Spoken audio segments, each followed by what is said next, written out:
बाल झड़ रहे हैं, डैंड्रफ है, बहुत ही खुश्की है, इससे बचने के लिए बहुत सारी जड़ी बूटियां हैं। हड़बेहड़ा, आंवला, शिकाकाई है, ब्रह्मी है, जिनको मिक्स करके अगर लगाया जाए तो बालों की इस समस्या से निजात हासिल की जा सकती है। तो MSG प्रोडक्ट वालों ने हमारी इस बात को सुना है और जोड़ी लेके आए हैं, शैम्पू 7-7 और तेल 9/9। हमने लगाया है, हमें रिजल्ट मिला, आप लगाओगे आपको मिलेगा।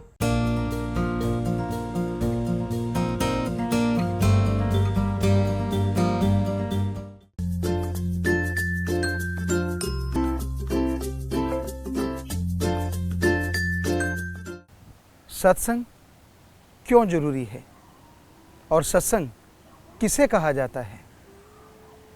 इस संसार में बहुत लोग हैं जो सत्संग करते रहते हैं, पर असल में सत्संग कहा किसे जाता है? हमारे धर्मों में, वेद शास्त्रों में सत्संग के बारे में लिखा है कि सत्संग जरूर करना चाहिए। तो आज हम आपको सच्चा सत्संग किसे कहते हैं यह बताने जा रहे हैं। सत्संग, सत यानी सच, संग माने साथ। सच क्या है? ऐसा सच, सच था, सच है और सच ही रहेगा। कौन सा है ऐसा सच? ऐसा सच सिर्फ और सिर्फ एक ही है, उसके नाम बहुत से हैं। ऐसे सच को ओम, अल्लाह, गॉड, वाहिगुरु, खुदा, राम, हरि, भगवान, प्रभु, मालिक कहा जाता है। वो सुप्रीम पावर ऐसा सच है जिसे हम आज कह सकते हैं वो सच था, सच है और सच ही रहेगा। उसके अलावा दुनिया में कोई भी ऐसा नहीं है जिसे सच कहा जाए। तो सत यानी सच हुआ मालिक, सुप्रीम पावर गॉड। संग, यहां उस मालिक के बारे में सच्ची बात सुनने को मिले, यहां उस मालिक के बारे में ज्ञान मिले, सच्चा रास्ता मिले, उसका नाम संग होता है। तो सत्संग का मतलब हुआ यहां एक मालिक, सुप्रीम पावर गॉड, अल्लाह, वाहिगुरु, मालिक की चर्चा सुनने को मिले, उस तक जाने का रास्ता मिले, उसी का नाम सत्संग है। सत्संग वो नहीं होता पहले आपको मालिक की चर्चा सुनाएं और बाद में आपसे पैसा ले लें, वो तो एक बिजनेस हो गया, सत्संग ना हुआ।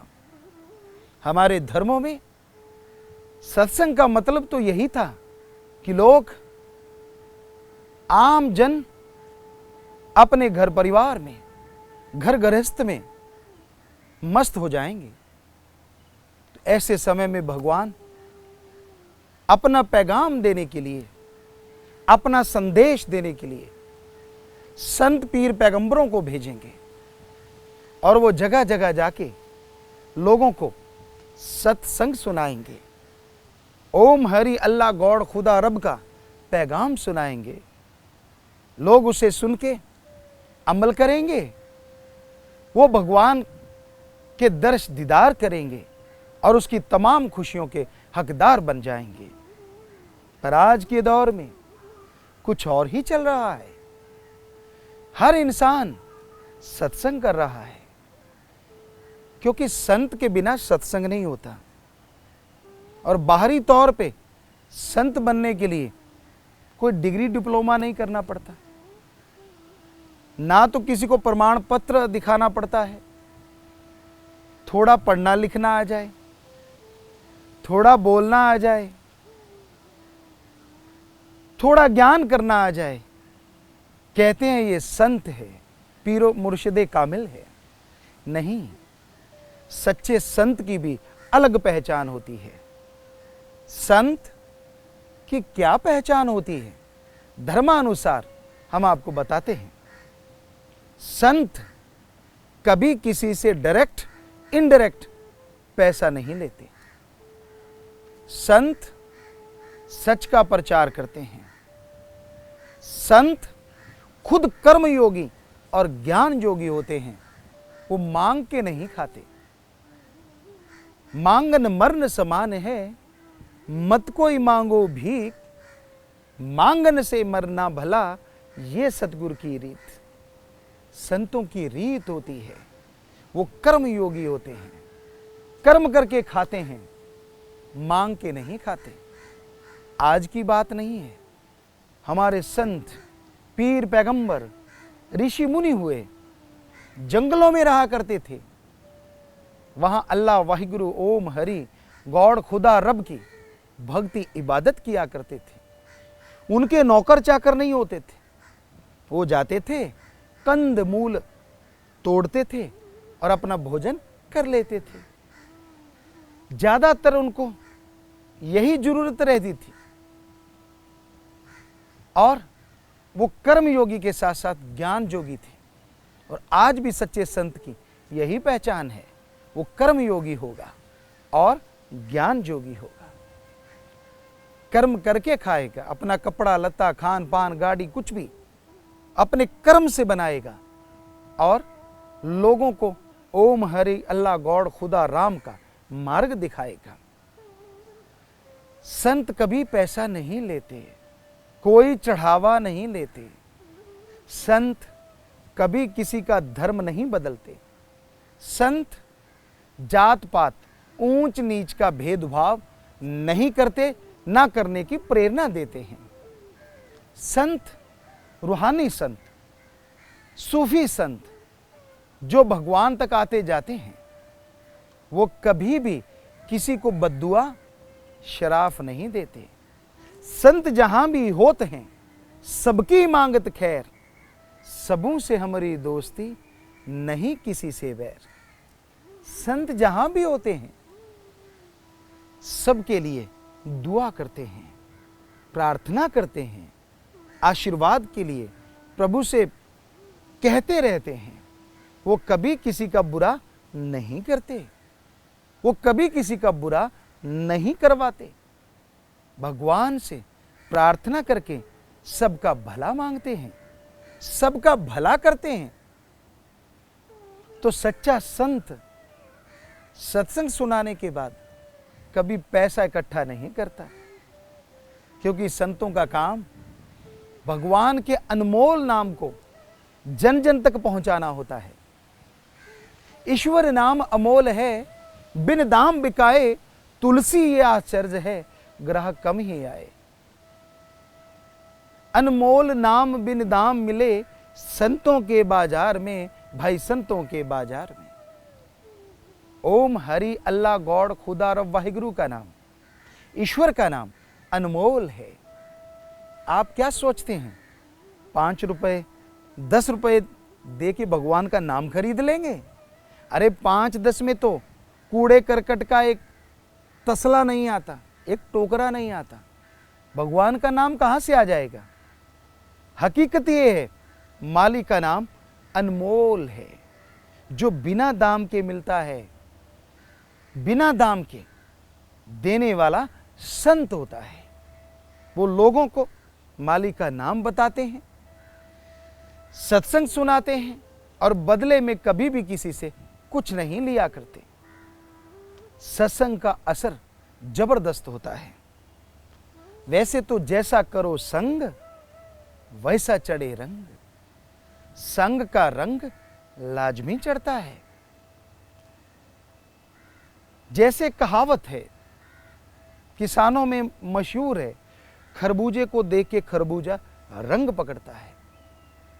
उसी तरह जैसे लोगों का संग करोगे, वैसा रंग लाजमी चढ़ेगा।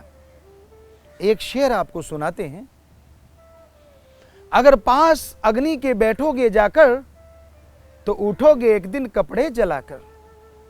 अगर पास अग्नि के बैठोगे जाकर, तो उठोगे एक दिन कपड़े जलाकर।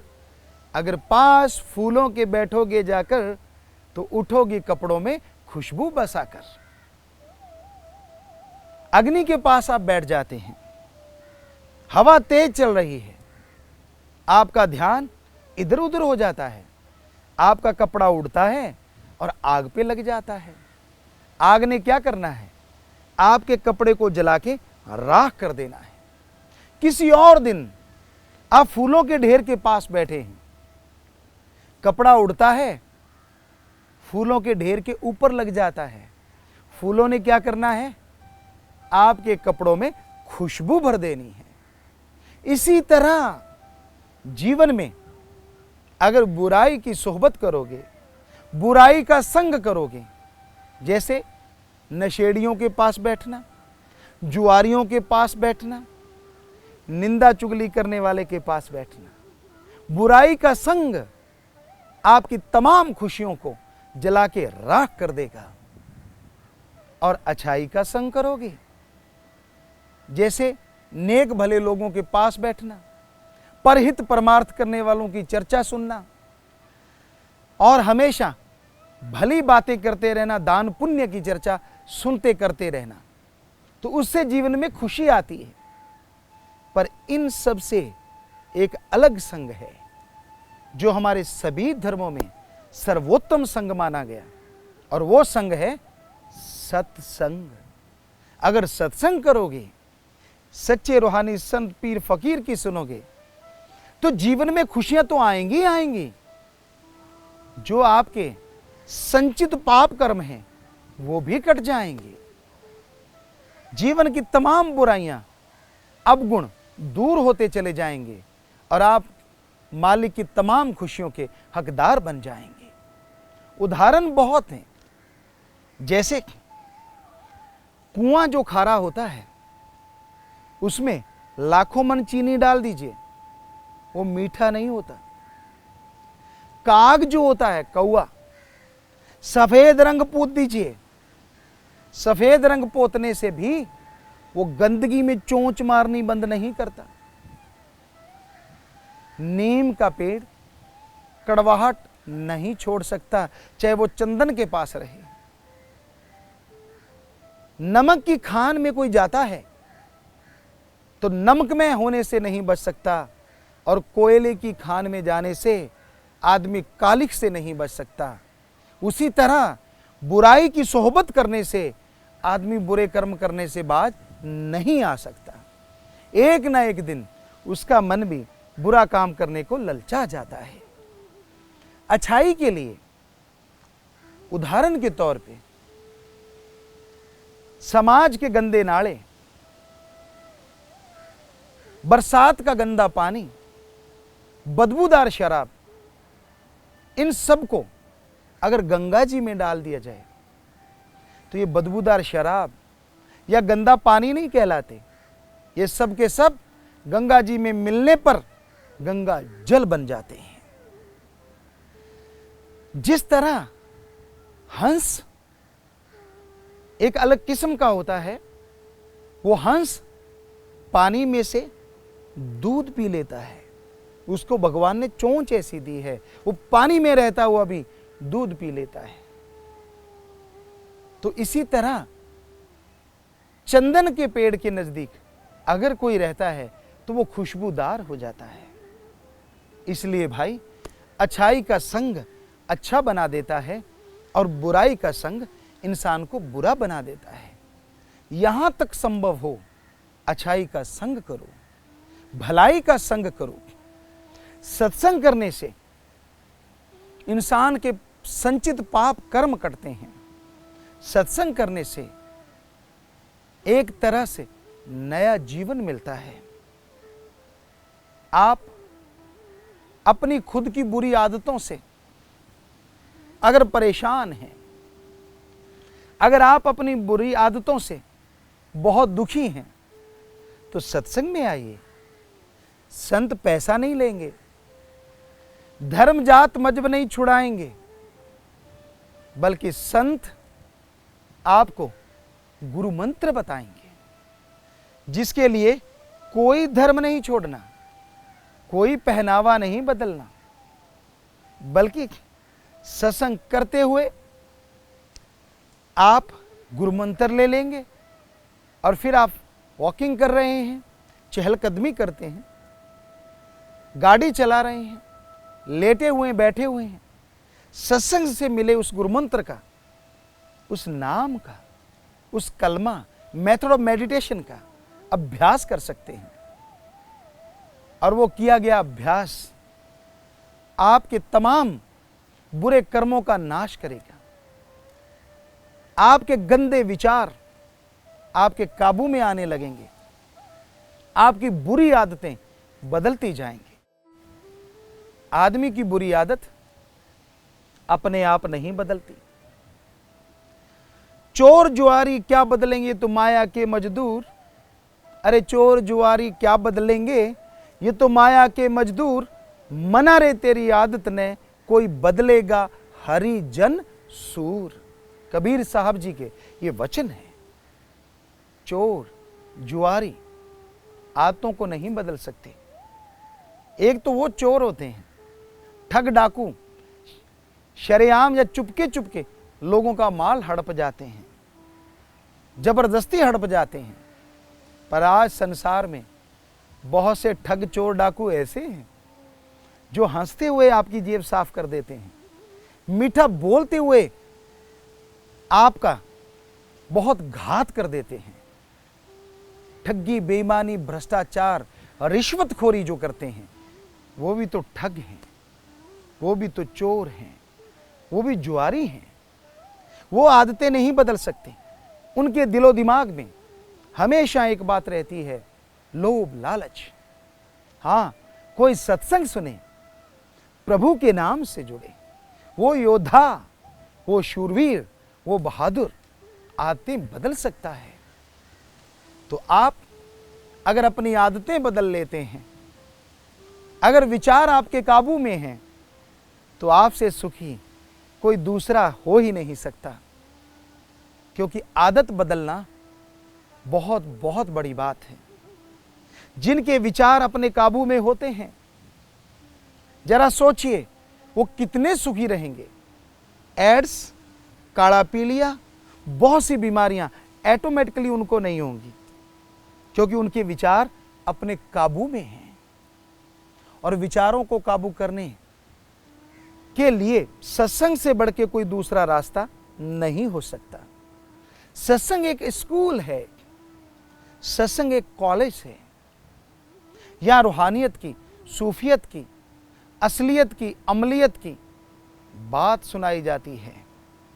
यहाँ पाठ पढ़ाया जाता है, यहाँ इंसान बनाया जाता है।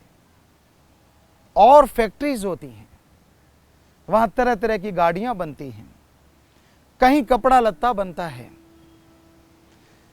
कहीं सोना चांदी हीरे जवाहरात तराशे जाते हैं। पर सत्संग एक ऐसा स्कूल, ऐसा कारखाना होता है, यहाँ इंसान तराशे जाते हैं, यहाँ इंसानों को बनाया जाता है। इसलिए सत्संग में आइए, सत्संग सुनिए, और सत्संग सुन के अगर आप अमल करेंगे तो यकीनन प्रभु की प्राप्ति होगी और जीते जी जिंदगी में बहार छा जाएगी। स्कूल कॉलेज में बच्चे दुनियावी शिक्षा सीखते हैं, दुनियावी पढ़ाई करते हैं, पर सत्संग में भगवान तक कैसे जाएंगे, भगवान को कैसे पाएंगे, यह सिखाया जाता है। सत्संग क्यों जरूरी माना गया? घर गृहस्थ में रहता आदमी, घर परिवार में रहता आदमी भगवान से बहुत दूर हो जाता है। उसे काम वासना, क्रोध, लोभ, मोह, अहंकार, मन माया घेरे रखते हैं। वो बर्बाद होता रहता है, परेशान होता रहता है। इन सब परेशानियों से मुक्ति हासिल करने के लिए सत्संग होते हैं। आप आइए, सत्संग सुनिए, आपके तमाम गम, चिंता, टेंशन, परेशानियां दूर हो जाएंगी। आप मालिक की प्राप्ति की तरफ बढ़ने लगेंगे। अगर आप गम, चिंता, परेशानियों से आज़ाद हो जाते हैं, अगर आपको बेगमपुर शहर की बादशाहत मिल जाती है, तो आपसे सुखी दुनिया में कोई दूसरा हो नहीं सकता। तो सत्संग में आना अति जरूरी है। कलयुग में तरह तरह के विचार लोगों के दिलो दिमाग को बर्बाद कर रहे हैं। बुरे विचार नाश कर रहे हैं इंसानियत का, खात्मा कर रहे हैं इंसानियत का। सत्संग में आओगे तो उन बुरे विचारों का खात्मा होगा। सत्संग में आओगे इंसानियत जिंदा होगी। सत्संग में ही पता चलता है इंसानियत किसे कहते हैं। किसी के दुख दर्द में शामिल होना, किसी के दुख दर्द को दूर करना। उदाहरण के तौर पे कोई भूखा है, जीव जंतु इंसान, कोई प्यासा है, कोई बीमार है, किसी का कोई गुजर गया वो रो रहा है, बड़ा ही दुखी है। आप जाइए उसके दुख दर्द में शामिल हो जाइए। अपने प्रयासों से, अपनी बातों से उसका दुख दर्द दूर करने की कोशिश कीजिए। किसी का दुख दर्द दूर करना सच्ची इंसानियत है। किसी को गम, दुख, दर्द, चिंता, परेशानियों से बाहर ले आना, इसी का नाम इंसानियत है। किसी को दुखी देख के, परेशान देख के ठहाके लगाना, ये इंसानियत नहीं, ये राक्षसीपन है। इसलिए राक्षसीपन त्याग दो, इंसानियत को ग्रहण करो। अगर इंसानियत को हासिल करोगे, मानवता को हासिल कर लोगे, तो आपके दोनों जहान संवर जाएंगे। सत्संग में मोक्ष मुक्ति का मार्ग मिलता है। जो मोक्ष मुक्ति हासिल कर लेते हैं वो यहां वहां दोनों जहां में सुखी रहते हैं। सच्चा मोक्ष क्या है यह भी सत्संग में पता चलता है। जीते जी गम, दुख, दर्द, चिंता, परेशानियों से मुक्ति मिले। जीते जी खान पान का सही साजो सामान मिले, रहन सहन का आसरा मिले, आत्मिक शांति हो, अंदर सुरूर और चेहरे पे नूर हो। इसी का नाम सच्ची मोक्ष मुक्ति है। और मरणोपरांत आवागमन से, जन्म मरण से मुक्ति मिल जाए, इसी को सच्चा मोक्ष कहते हैं। यानी दोनों जहान संवर जाए। जीते जी खुशियां बहारें छाई रहें, मरणोपरांत भगवान की गोद में, अल्लाह गॉड खुदा वाहिगुरु की गोद में पहुंचे, निज धाम सचखंड सतलोक अनामी पहुंचे।